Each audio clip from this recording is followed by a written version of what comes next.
মানুষ বড়ই স্বার্থপর রে, বড়ই স্বার্থপর। বুকের মাঝে জায়গা দিলে যতন কইরা ভাঙ্গে রে অন্তর।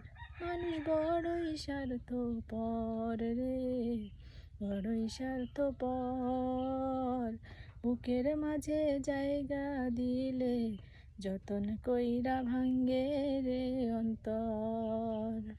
অচেনা এক জংলার পাখি যতন কইরা বুকে রাখছি, বুকের পাজর ভাঙ্গা সে যে সাজায় অন্যের ঘর রে, সাজায় অন্যের ঘর। মানুষ বড়ই স্বার্থপর রে, বড়ই স্বার্থপর। বুকের মাঝে জায়গা দিলে যতন কইরা ভাঙ্গে